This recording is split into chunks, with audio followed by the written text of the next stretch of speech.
Hi mga farmers, welcome back to my channel, Solani Katiba. Hi mga farmers, yung for today's video. So kahapon galing tayo sa Firebird Game Farm. So ngayon nandito naman ako sa sa kanila. JNR Stone Park Game Farm. So dito tayo kasama, naku po, ang legendary, isa na naman legendary, si Mr. Joe Alimbriugen. Ayan, nag-post tayo, nabibili tayo ng claret. So lahat ng mga suggestions ng mga subscriber ko po, syempre si Sir Joe Alimbriugen. Sir, meron lang ako isang tanong lang po na para sa mga subscriber ko. Ano po yung pinaka-signature nyo na bloodline na pinagmamalaki ko sa inyong farm? Hindi naman. I have 4 bloodlines. Apat. Opo. Oo, Halsey Red, hindi lemon yun. Tapos we have the Gals, Tagals. we have the Claret, at saka the Okro. So yun, mga farmers yung ano. Lahat sila halos pare-pareho. So isa pa ang tanong, last na po ulit. So ano po yung origin ng claret nyo po? So yun po kasi yung ating ipopurchase. Ang Claret ko galing kay Howard Bell. Dalawa ang kulay na lumalabas kay Howard Bell. Isang Whitfield, light ang kulay, at saka isang wine red. Wine red. Oo. So yun, ganda. Yun po yung wine red, yung kilalang kilala sa claret. Yan po, yung wine red. Yan, karamihan ng medyo yung wine red. Hindi nila lang kasi yung Whitfield. Opo, meron pa po pala isa pa. Fighting style. Fighting style, sir, ng claret. Fighting. Pwede. Ano po yung fighting style Pwede ng sila claret? pang Philippines. South to angat. Tapos may ilay. Pero importante nung cutter. Cutter. So yun, importante cutter. Ayan, so ipapahipo muna kay Sergio Alimbriugen. I-check muna, i-check. Ayan. Ito marami pa may dito. Ilang ano na po ito? Ilang taon? Yung mga nasa 11. 11? 11 months. 11 months. So yan. Ano po ito? Ang ano niya? Ang ganda. Yeah. Ito, nagkukulay siya ng chocolate. Ito maglalabas ng mga wine red. Wine red po ang ilalabas nito. Ayan yung broad na wine red claret. Pwede po ito. Ayan, nakita mo, deep. Deep. So, ano po ang palatandaan para makakita po tayo na maganda yung ating inahin? Yung parang palatandaan nyo po na maganda katawan, mga ganun po. Ano po? Okay, kailangan, titignan mo muna, number 1, importante yung mata. Kailangan pareho. Para makita mo, parang pareho kulay ng mata niya. Anong kulay po ito? Medyo orange? Yellow orange. Tapos po? Tapos, sa tipo mo, kailangan may picture. May picture. Labit ang picture, pero may okay po. mas importante yun. Ang ganda. Kaya makikita nyo, walang resistance, normal ang tendons na normal o nakita nyo. Hindi lumalaban, hindi kumopobra. Opo. Mayroon na rin pala siyang leg band. Ayan. So katunayan, dito natin nabili. Ayan, very limited lang daw yung stock ni Sergio Alimbriugen. Grabe, buti nakakuha tayo ng wine red claret. Sergio, pakita ko yung wing band sa inyo. Ayan o. Ayan, JAA, brood stock. Ayan. Grabe, iba yung hipo ng dito. Wala, parang ngayon ako nakahipo ng ganito. Kakaiba. Hindi yung iba yung talaga texture niya. You know? So, hintayin natin yung brood stock. May stock pa po ba kayo nito, Sergio? May stock pa kayo? Paano makabili yung viewers? Paano po, kunwari, gusto magpa-reserve, gusto pong bumili, paano po kayo? Magpapareserve muna. May reservation deposit. May reservation deposit. At number nyo na lang po, or may Facebook po kayo, page, ganyan po. Hindi, sa number ko. Diretso na sa number ni Sergio. Bakang reservation fee po yun. Reserve. Tapos, mag-deposit nila. Swerte ako. Nakakuha ko agad. Ewan ko sa'yo, swerte talaga ako. Ayan, so ito pakita natin yung wine red na Mabait ba ito, kuya? Mabait daw. So yan kasi umulan. Umulan. So ayan, ito na yung ating tawag dito, claret, wine red. Ayan, pakita mo. Wine red. Ayan. Ayan. Nabasa. Umulan kasi dito. Nandito tayo pala ngayon sa Valenzuela. Ayan. Ayan. Ilang taon na po ito? Ano pa ba? 10 months. 10 months pa lang din siya. 10 months yan. Ganun talaga yung signature palo niyo. Pulang-pula no po, pati katawan. Ayan. Tapos white leg siya. Puti. Grabe. Ayun pala. Oo, pwedeng tanggalan, pwedeng hindi tanggalan. Kapag i-breeding po siya, Sir Joe, pwedeng Pwede. hindi na tanggalan ng palo. Pwede. Ah, okay. Pwede rin tanggalan, pwedeng hindi. Wala naman po yung naman, wala kakaiba. naman. Okay. Maganda. Ganda pa. Lalo na pag natuyo to. Sobrang ganda niyan. Ay, so yung palang claret, yung ano po suggestions niyo na pwede i-cross sa kanya? Yung magandang mga linya din po na pwede i-cross sa kanya? Round head. Round head. Ngayon, yung gal, pwede kaya lang ito, ang claret, pwede sa gal. Galing sila sa gal. So yun yung recommended mo. Para hindi ka malito kagad kung meron ka. Pero yan, sa hat, sa round head, pwede sila. Sweater, hindi pwede. Sweater. Sweater. Parang na kumukha rito sa sweater nila nila. Okay. Alam niyo na kung saan i-cross ha. Sweater. Alam niyo na, kaya ako sweater. Ganda. Yan. Ito sir. Ayan nyo lang po na dito. Ay, So, yan mga farmers, quick tour ko lang kayo dito sa ano lang to, breeding ano lang ni sir to, yung breeding area na ano lang, tsaka conditioning area lang to kasi yung farm ni Sir Joe Alimbiugin ay sa Zambales. So ayan, nandito tayo sa Rueda sa G&R Stone Arc Game Farm. Ayan, so andun si Sir, magkausap sila. Ayan, so lahat ng magagandang tips binibigay ni Sir Joe Alimbiugin. Grabing bait ni Sir Joe. Wala akong masabi. Lahat sinishare niya, lahat ng kailangan nating malaman, talagang binibigay niya yung mga kailangan nating malaman as mga baguhang breeder. So, yan, medyo ano lang yung mga manok, pero kita nyo, kahit basa pa sila, oh, ganda na ng katawan, no? Oh, kahit ano lang yan, basa. Basa pa yan kasi umulan po dito, kakaulan, kakatila lang, buti tumila, nakablog ako. So, dito yung conditioning, ano nila, conditioning area.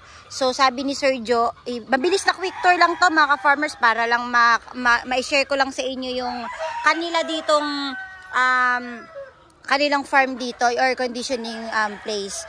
So yan.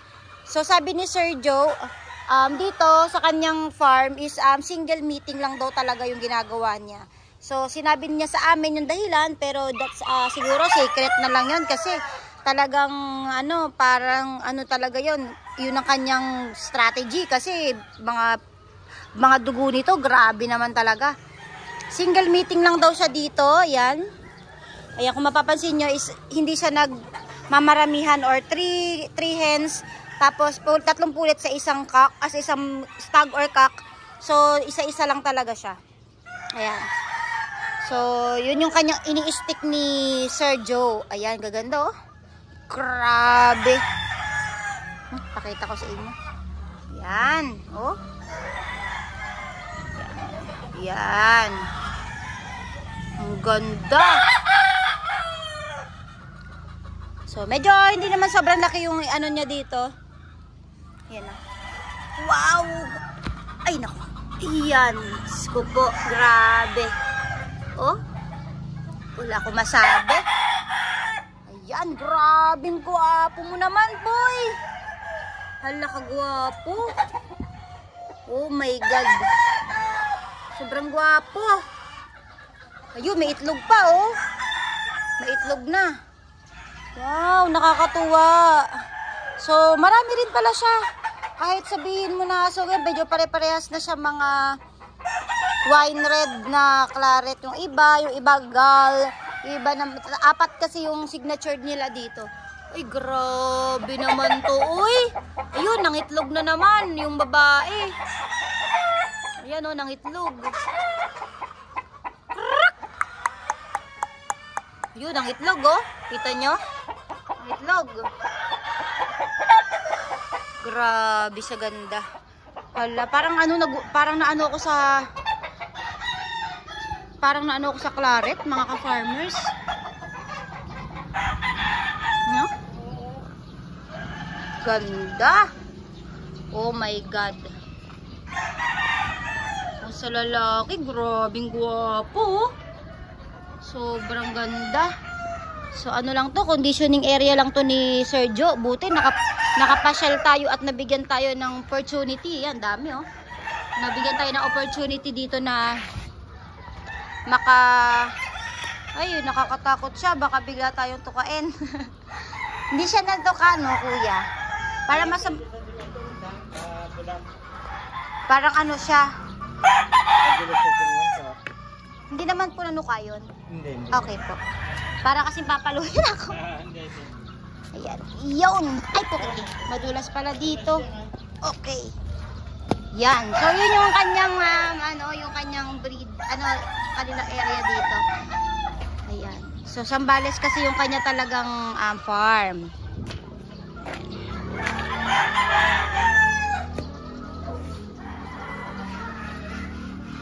Yan. Ito, mga babae.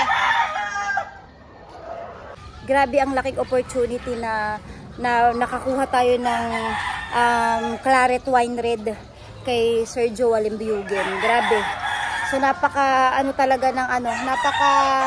limited lang ng kanilang pa-order. Talagang reservation talaga. Matagal ka bago makakuha. Pero swerte natin. Ayan, nakakuha tayo ng Claret Wine Red. Isang babae at isang lalaki. So very, very, sasabihin ko sa inyo kung bakit ako kumuha nito. Saan ko i-cross. Dahil gusto ko nang gumawa ng sarili kong linyada. So ayan, na-quick tour pa tayo. Opo. Ito, karamihan dito, battle cross. Battle cross po. Battle cross. Kaya may dalawa. Single. Pero dito, pag nakikita mo ito, single. Single po. Sampu. Ano po? Ayan, yung JB Calso. Imported. Wow. Imported. Yung JB Calso. Imported din ito. Ay, limited na talaga, sir. Limited talaga. Ito yung Orlando ng Claret. Orlando Claret. Two-time winner yan. Pero makita mo, walang balda. Ibig sabihin talaga mabilis ko ng Claret. Tingnan mo sa nakasingle. Ang laki ng manok. Nakasingle may sinunod sila. Ito pang Claret. Kami ang single na naman. Ito. Ito yung tapang mandang ito. Sir, bakit ano pa lang? Bakit po mas prepare niyo yung single meeting lang? Kasi para alam mo kung sino nagbibigay sa kanilang kapatid. Kung sino yung breed ko. Sabi nga, the hen that plays the golden thread. Para alam ko sino yung anak talaga yung bibigay ng mga baby. Nakita mo nakasingle. Nakasingle sila. Sa Zambales po din talaga yung farm niya, Sir Jo. Ranging din yun daw. May puti din po kayo, yun no? Ayan, yung isa doon, yung isang procedure, imported, galing sa Ireland. Yung nandun namin, galing kay Dennis Sinador na Jonathan. Grabe, ano pala siya, mga imported lines talaga.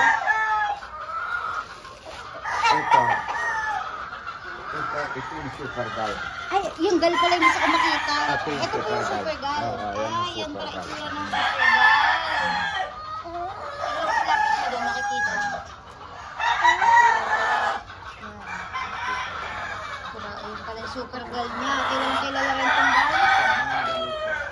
Puro mga gal lang. Ito, gal na daw ito lahat.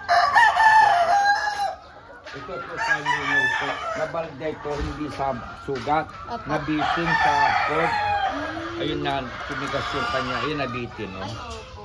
Pero walang sugat sa daliri. Two-time winner yan. Two-time na po yan. Oo, walang sugat sa daliri.